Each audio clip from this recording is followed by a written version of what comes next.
नमस्ते एवरीवन। आज हम लोग करेंगे एसएसटी।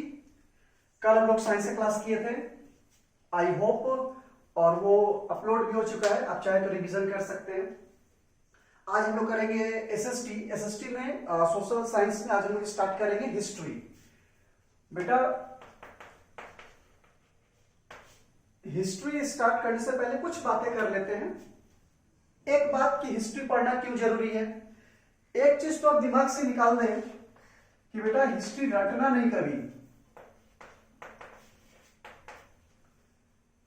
जीवन में हिस्ट्री को रटना मत।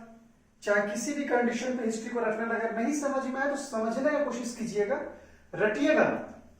हिस्ट्री पढ़ना जरूरी क्यों है, इसको लेकर के हम एक वीडियो ऑलरेडी बना चुके हैं यूट्यूब में। आप सर्च करें why history part 1 and part 2। फिर भी इस क्लासेस में भी हम उसको थोड़ा सा डिस्कशन कर देते हैं। हिस्ट्री पढ़ना क्यों जरूरी है, क्योंकि हिस्ट्री सीधा सीधा बोलता है परिवर्तन, चेंजेस के बारे में, और ये भी अभी हम लोग पढ़ेंगे।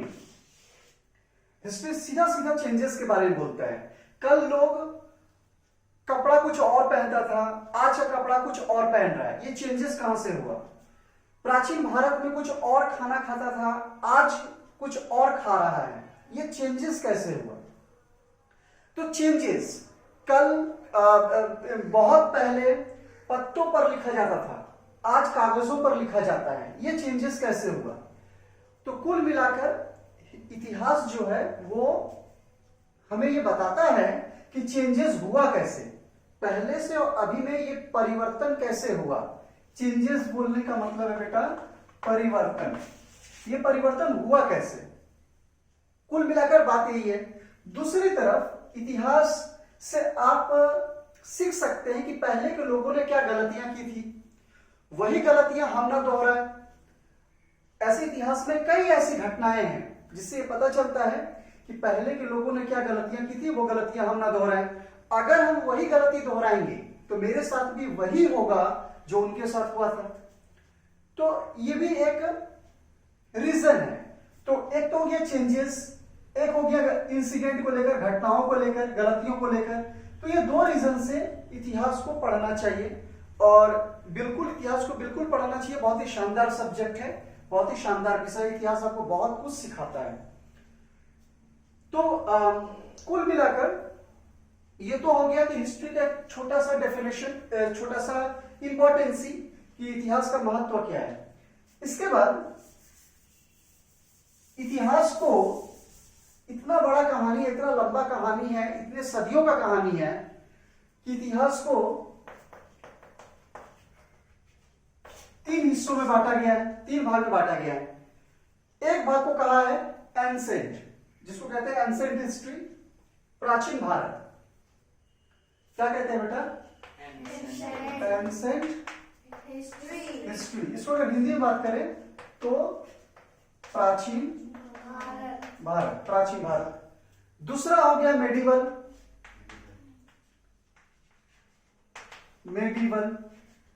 मेडिवल हिस्ट्री, यानी मध्यकालीन भारत। और तीसरा हो गया मॉडर्न हिस्ट्री, यानी आधुनिक भारत।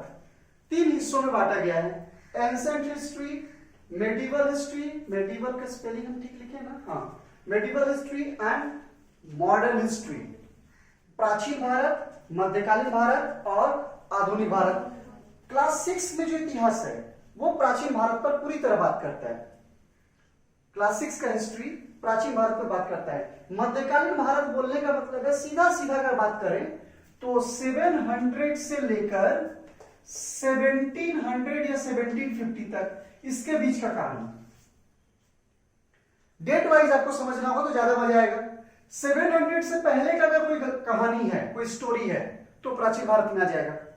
700 से लेकर 1750 के बीच का अगर कोई स्टोरी है तो सादा मेडिवल हिस्ट्री में आ जाएगा, मध्यकालीन भारत में। और 1750 से बाद का अगर कोई स्टोरी है तो सीधा सीधा मॉडर्न हिस्ट्री में आ जाएगा, आधुनिक भारत में आ जाएगा।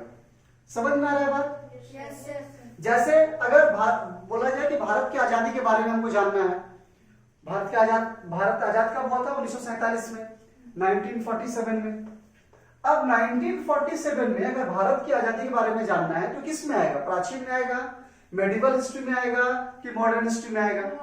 सीधा सीधा बात है, मॉडर्न हिस्ट्री में आएगा। इसके लिए हमको आधुनिक भारत के इतिहास को पढ़ना पड़ेगा तो हमको मालूम चले।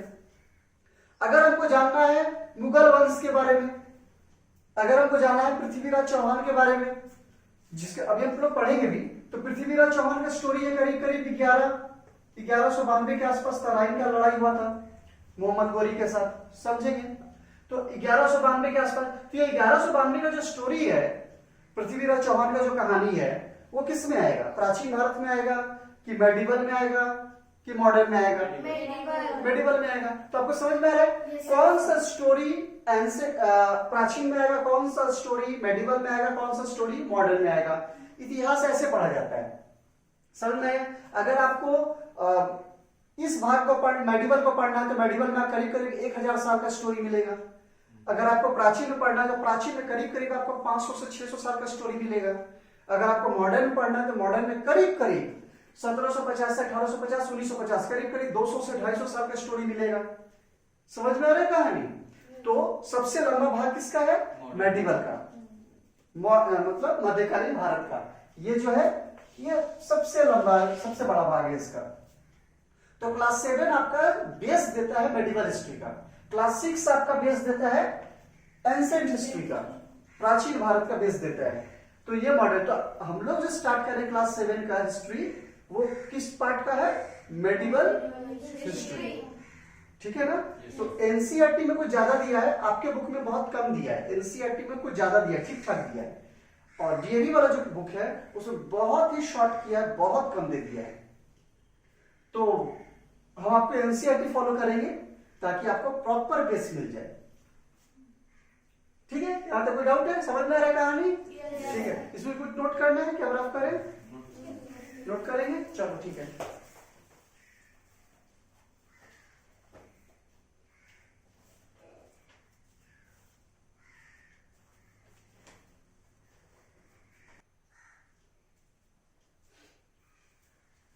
ओके एवरीवन, तो इसके बाद जो क्लास 6 है, क्लास 6 का अगर हम बात करें तो क्लास 6 में जो लोग पढ़े, जो कि जिसको लोग कहते हैं प्राचीन भारत, एंसेंट हिस्ट्री, ठीक है?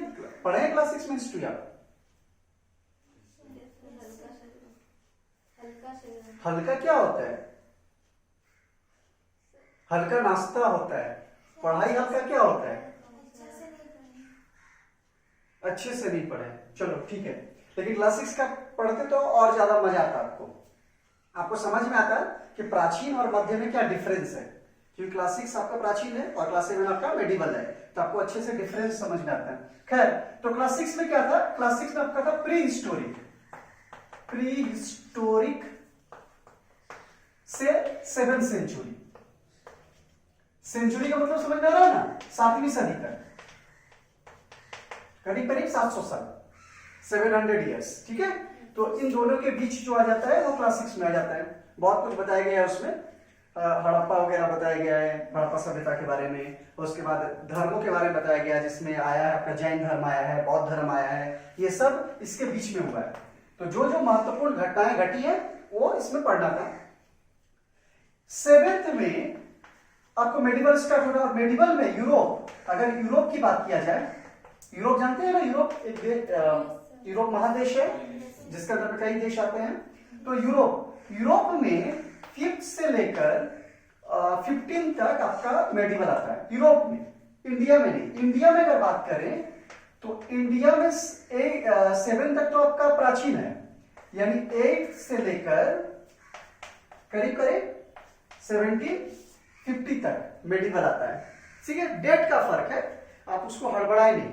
यूरोप का बात करें तो यूरोप में 5th सेंचुरी, मतलब 5th सेंचुरी से लेकर 15th सेंचुरी के बीच का जो भी स्टोरी होगा वो लोग उसको मेडिवल बोलते हैं। लेकिन हम लोग तो भारत में यूरोप से कोई लेना देना नहीं है, यूरोप का इतिहास में पढ़ना पड़ता है लेकिन अभी नहीं। तो इंडिया की अगर बात करें तो इंडिया में स्टार्ट होता है मेडिवल कहां से? 8 से कहां तक? 1750 तक, मतलब करीब करीब 1000 साल, है ना? क्योंकि 7th सेंचुरी तक तो आपका एंसेंट को लिया गया है, तो मेडिवल उसके बाद शुरू होगा, ठीक है, तो ड्यूरिंग दिस पीरियड, ये जो आप समय अंतराल देख रहे हैं, ठीक है, ड्यूरिंग दिस पीरियड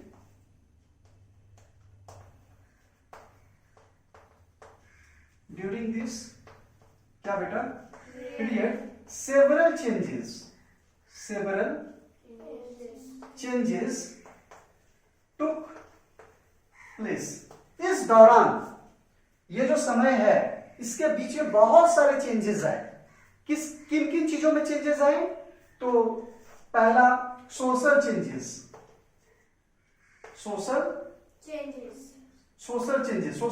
मतलब सामाजिक परिवर्तन।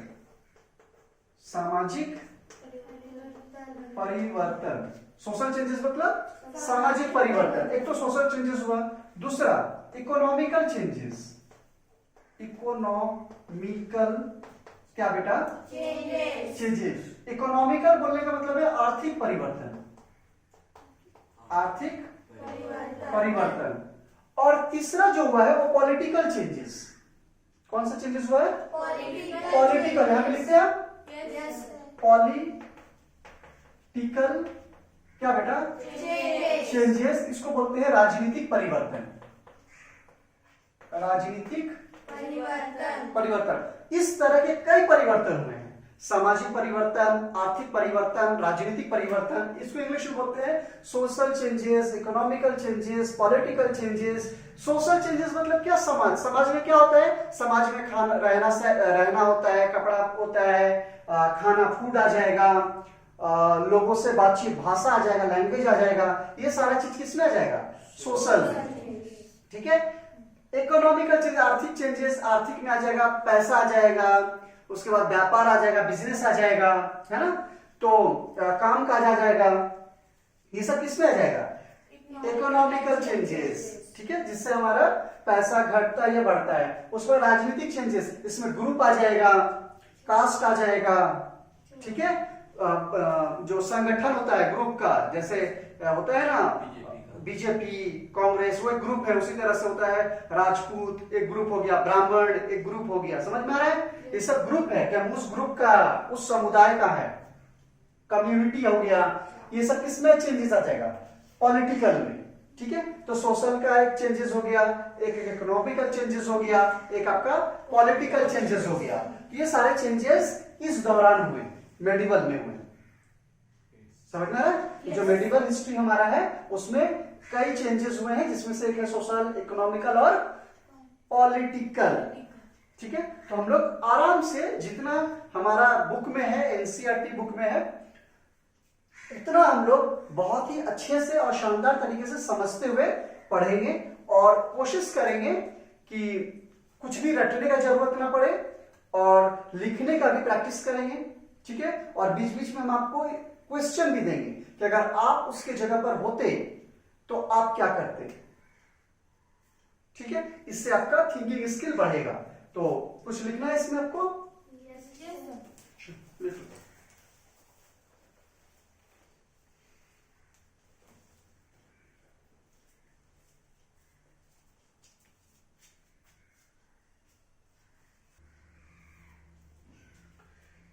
ठीक है, तो कुल मिलाकर हम लोग ये तो देख लिया कि मेडिवल हिस्ट्री में हम लोगों को चेंजेस के बारे में पढ़ना है, चाहे वो इकोनॉमिकल चेंजेस हो, चाहे वो सोशल चेंजेस हो, चाहे वो पॉलिटिकल चेंजेस हो। इन चेंजेस के बारे में पढ़ना है कि चेंजेस कैसे हुए। लेकिन यहां पर एक क्वेश्चन है। क्वेश्चन क्या है बेटा? क्वेश्चन ये है कि कैसे पता चला कि ये चेंजेस हुए हैं, कहां से पता चला? मान लो मेरा जन्म हुआ है करीब करीब 32 साल पहले, तो हम आज से 1000 साल पहले का कहानी को कैसे मालूम कर लिए? ठीक है ना, तो इतना पुराना जो स्टोरी है ये कहां से हम लोग को मालूम चला? कैसे मालूम चला कि ये चेंजेस कैसे हुए? तो जो सोर्स है, सोर्स मतलब जहां से मालूम चला है ये सब, तो द मेन सोर्सेस, अगर सोर्स का बात किया जाए, किसका? The main sources of medieval history. किसका? मेडिवल का स्पेलिंग बोलना बेटा। MEDIEVAL,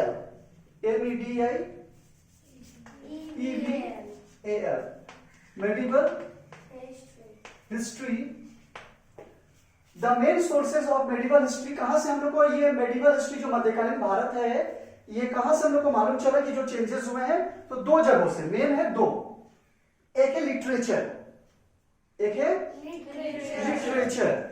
लिटरेचर बोलने का मतलब है लिखा हुआ, ठीक है। ये क्लास 6 में पढ़ेंगे तो आपको बहुत मिलेगा कि जैसे दीवारों में लिखा हुआ मिला है, बहुत जगह शिलालेख जो शिलाओं पे लिखा हुआ मिला है, ठीक है। एक तो हो गया लिटरेचर, और दूसरा हो गया आर्कियोलॉजिकल फाइंडिंग्स। आर्कियोलॉजिकल फाइंडिंग्स का मतलब पुरातात्विक जो खोजते हैं, भारत में भी है पुरातात्विक विभाग। पुरातात्विक विभाग का मतलब उन लोगों का काम है जमीन के अंदर से, जमीन के अंदर खोद कर पता लगाना कि कई हजार साल पहले यहां कुछ था कि नहीं था। उन लोग उस तरह से स्टडी करता है।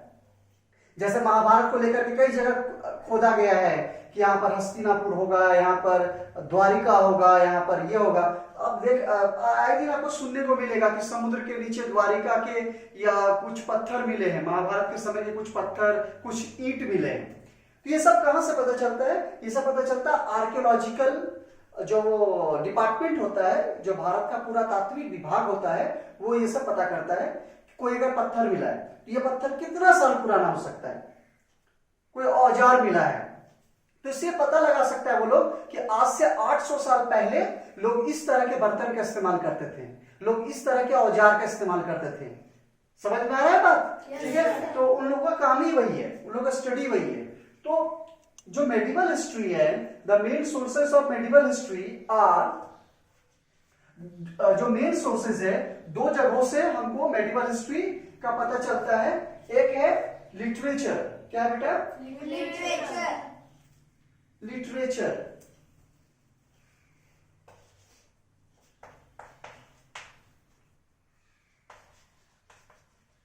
एक है लिटरेचर और दूसरा है आर्कियोलॉजिकल फाइंडिंग।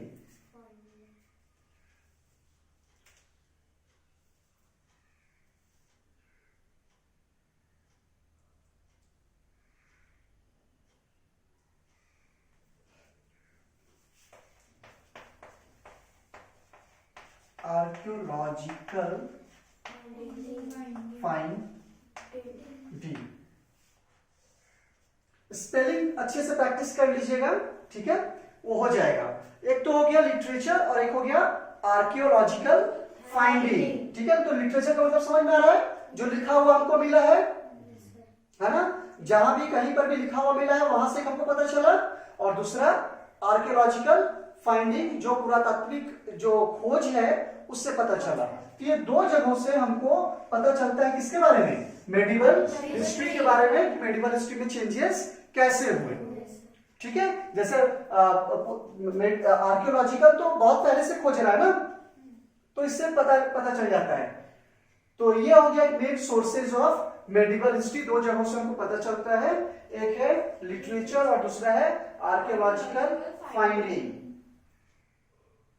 ठीक है। इसको नोट कर लो बेटा, छोटा सा पॉइंट है।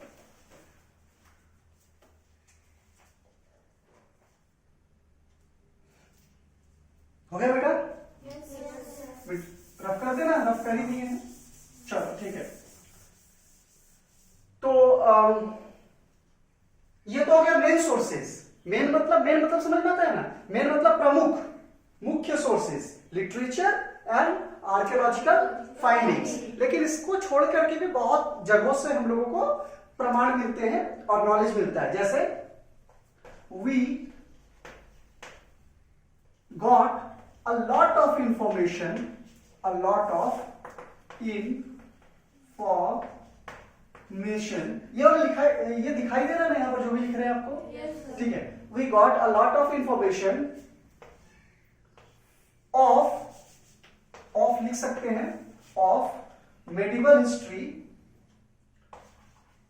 from, कहां से मिलता है? We got a lot of information of medieval history। medieval history का और भी बहुत सारी जानकारियां हमको अलग अलग जगहों से मिलती हैं। जैसे फ्रॉम कहां से मिलती है? एक एस्ट्रोनॉमी,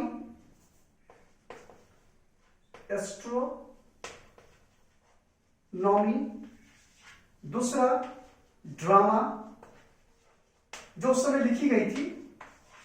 तीसरा ऑटोबायोग्राफी, ऑटोबायोग्राफी।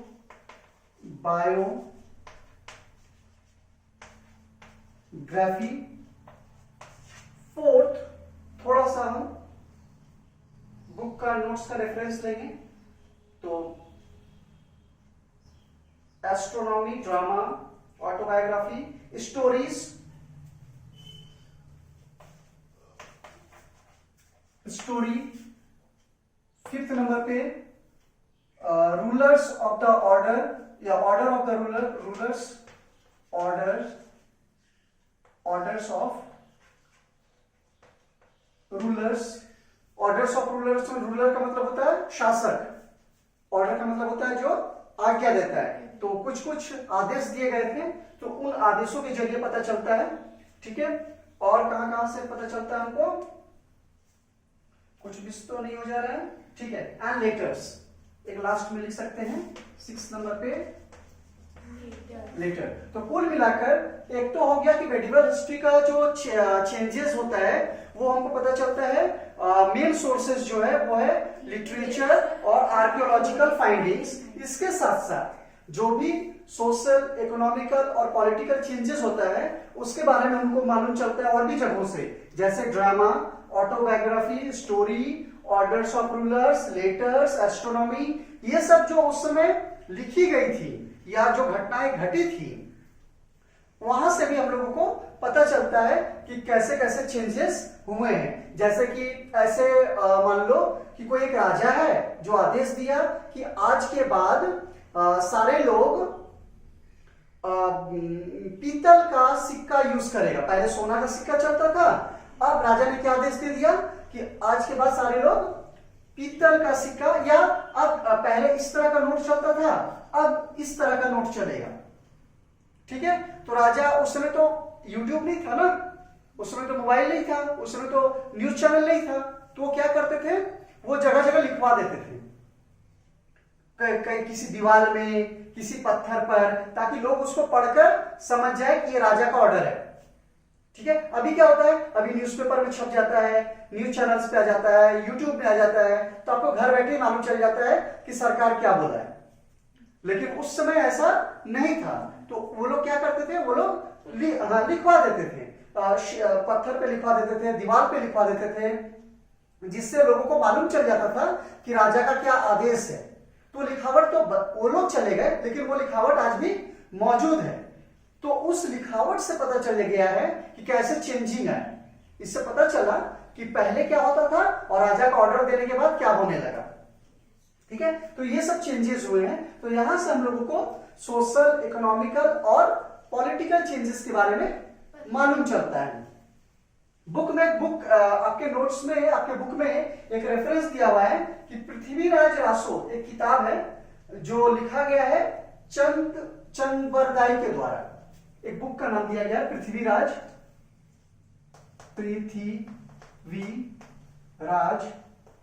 रासो, पृथ्वीराज रासो।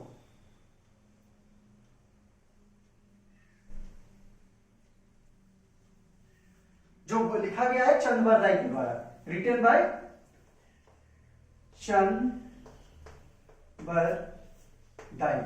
चंदबरदाई के द्वारा लिखा गया है।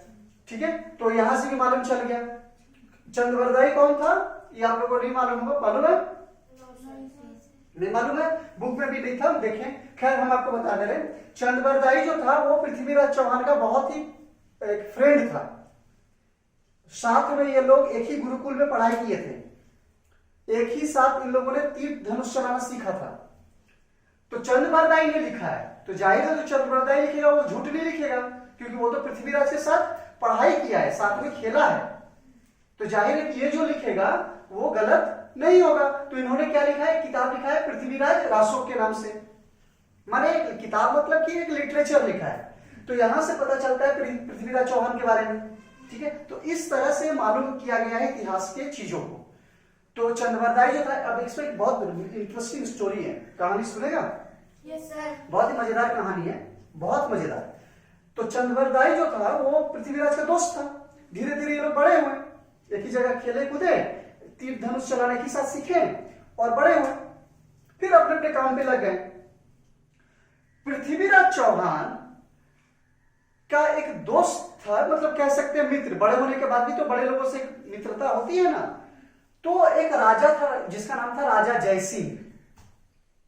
राजा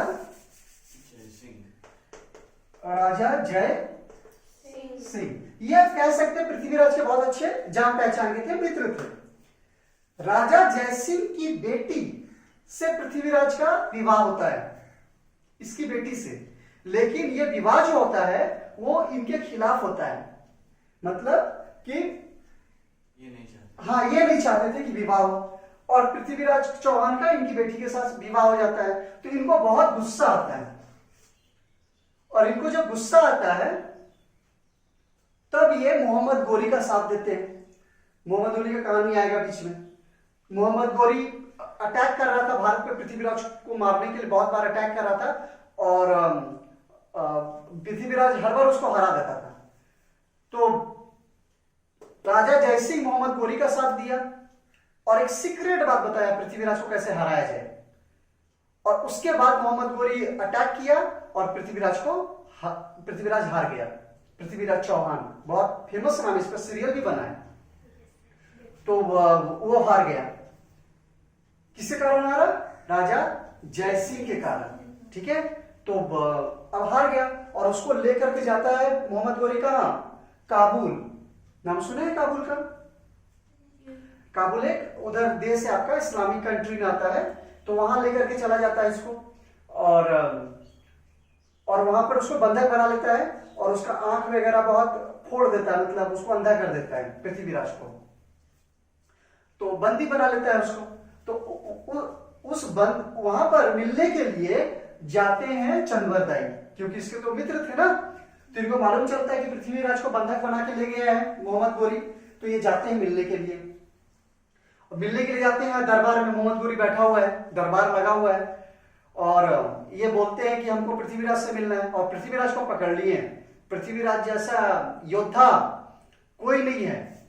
तो बोले क्या योद्धा, वो क्या कर सकता है? तो चंद्रवरदाई वो बोला वो क्या कर सकता है? वो बिना आंखों के निशाना साध सकता है।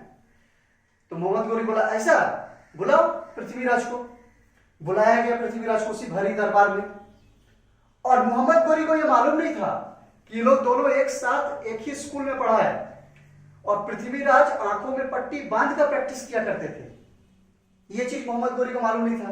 मोहम्मद गोरी को यह मजाक लगा, बोला ठीक है, लो दोस्त को ले आए, आपके दोस्त को निशाना साधो। तो बोले तीर धनुष दीजिए। तो पृथ्वीराज चौहान को तीर और धनुष दिया गया। तब वहां पे जो चंद्रवरदाई था एक श्लोक बोला, एक दोहा ऐसा था,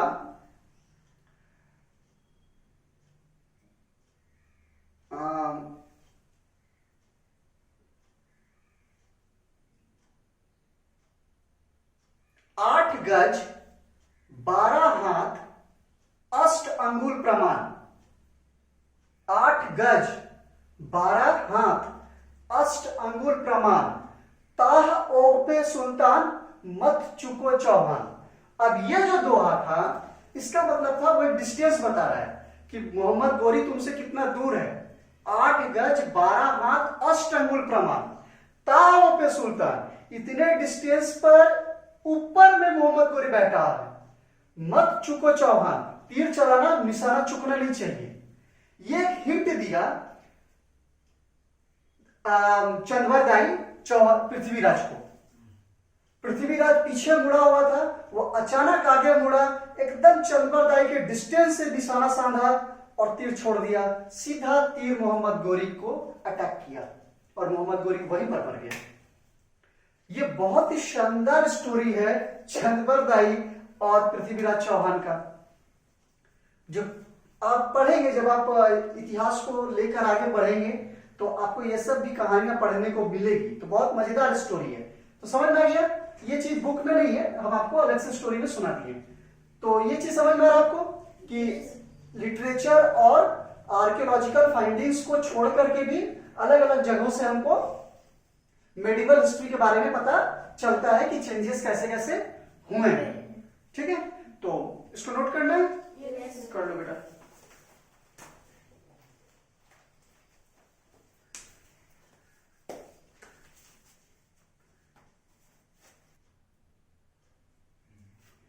हुआ? Yes, sir. हाँ बेटा पूछो, कोई बात है, क्वेश्चन है? बोलो बोलो बोलो। सर पृथ्वीराज चौहान कौन था? पृथ्वीराज चौहान इतिहास में बहुत बड़े शासक रहे हैं भारत के। इनके बारे में पढ़ना भी है मध्यकालीन भारत में। और इनका एक मोहम्मद गोरी, जो अभी हम आपको सुनाए कहानी, जिसमें एक नाम आता है मोहम्मद गोरी। मोहम्मद गोरी और इनमें युद्ध होता है और उस युद्ध को कहा जाता है तराइन का युद्ध। कौन सा युद्ध? तराइन का युद्ध। तो इतिहास में कई युद्धों के बारे में पढ़ना है। वो युद्ध का नाम, वो युद्ध कहां हुआ था, किस कारण से हुआ था, कारणों को जानना है। और ये समझना होगा कि क्या उस युद्ध को टाला जा सकता था या और क्या बेहतर किया जा सकता था। इन सब बातों पर भी डिस्कशन करना। तो पृथ्वीराज चौहान बहुत अच्छे शासक थे और कह सकते हैं एक पृथ्वीराज चौहान इसलिए भी फेमस है कि पृथ्वीराज चौहान जब मारे जाते हैं तब भारत में पहली बार एक इस्लाम मतलब मुस्लिम शासक का राज होता है, जिसका नाम है इल्तुतमिश। नहीं, एक मिनट, गलत हम बोल रहे हैं, सॉरी। 1205 में 1192 1205 कुतुबुद्दीन ऐबक। सर जो कुतुब मीनार बनाया। हाँ एग्जैक्टली, उस समय बहुत सारे चेंजेस हुए थे। ये सारे चेंजेस में आएंगे, जो भी इमारतें बनाई गई थी, जो भी प्लेसेस बनाए गए थे, बहुत सारे क्षेत्रों को आगे बढ़ाया गया था, ये सारे परिवर्तन में आएंगे। और ये सारे परिवर्तन, सारे चेंजेस को हम लोग आराम से पढ़ेंगे, ठीक है। तो मेडिवल हिस्ट्री इसलिए तो बहुत बड़ा है ना, बहुत बड़ा है। तो इसमें बहुत शासकों के नाम आएंगे, बहुत सारे युद्धों के नाम आएंगे, बहुत सारे वॉर हुए थे। तो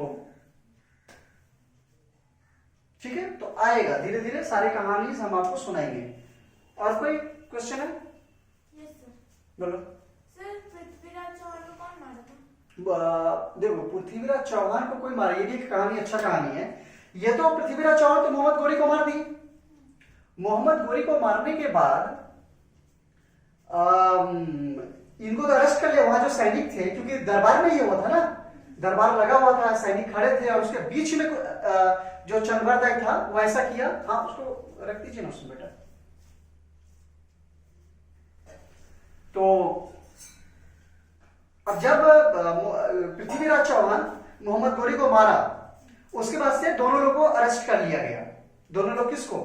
चंद्रबरदाई को और पृथ्वीराज को, क्योंकि वो तो अरेस्ट होना ही है, बच के जाएगा कहां से? तो जानता ही था कि हम लोग बच के नहीं जा पाएंगे। और दोनों को डाल दिया गया कहां? कालकोठरी में। कालकोठरी मतलब वही कैद खाना होता है, वहां पे दोनों को। तब ये लोग दोनों आपस में डिसाइड किया कि आखिर ये लोग तो हम लोग को छोड़ेगा नहीं, ये लोग तो हमको मार ही देगा, क्योंकि इसके राजा को मारे हैं। तो इन लोग के हाथ से हम क्यों मरेंगे, क्यों ना हम लोग एक दूसरे को मारें। और फिर ये लोग चंद्रबरदाई और पृथ्वीराज चौहान, ये लोग एक दूसरे को मार देते हैं। ये बड़ा इंटरेस्टिंग स्टोरी है पृथ्वीराज का, कि पृथ्वीराज किसी से अंत तक पृथ्वीराज किसी से मार नहीं खाते। पृथ्वीराज खुद को, मैंने चंद्रबरदाई और पृथ्वीराज दोनों एक दूसरे को मारकर खत्म कर लेते हैं उसी कालकोठरी में। हाँ, खंजर रहता है चंद्रबरदाई के पास। तो इससे बहुत मजेदार स्टोरी है, लेकिन ये सब स्टोरी आपके बुक में नहीं मिलेगा, क्योंकि सेवेंथ का है ना। जब आप इतिहास को लेकर आगे बढ़ेंगे तब आपको ये स्टोरी मिलेगा। समझ में आया? और कोई?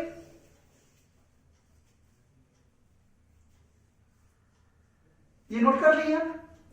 ठीक है। तो ये अभी तो स्टार्टिंग हो रहा है, बेस है। धीरे धीरे इतिहास की बहुत सारी कहानियों पर हम लोग चर्चा करेंगे, ठीक है। आप भरोसा रखें कि जितना आपके बुक में है उसको छोड़ करके भी जहां जहां मजेदार कहानियां होंगी वो अभी हम आपको सुनाएंगे, ठीक है। तो इसका नोट्स आप अच्छे से बना लीजिएगा। और कोई डाउट हो, एक एक शब्द को समझ कर लिखिएगा, अंग्रेजी और हिंदी दोनों भाषा, एक एक शब्द को समझ कर लिखिएगा। पता नहीं है तो पता कर लें, आप पहले मालूम कर लें और उसके बाद नोट करें। रटने का कोई सीन नहीं होना चाहिए। फिर रिपीट कर रहे हैं, इतिहास का एक लाइन भी रटने का जरूरत नहीं है। जो हो खुद का हो, नॉलेज का हो, समझदारी से हो। ठीक है, ठीक है बेटा। Yes sir. तो आज की क्लास यहीं पे खत्म करते हैं हम। चलो।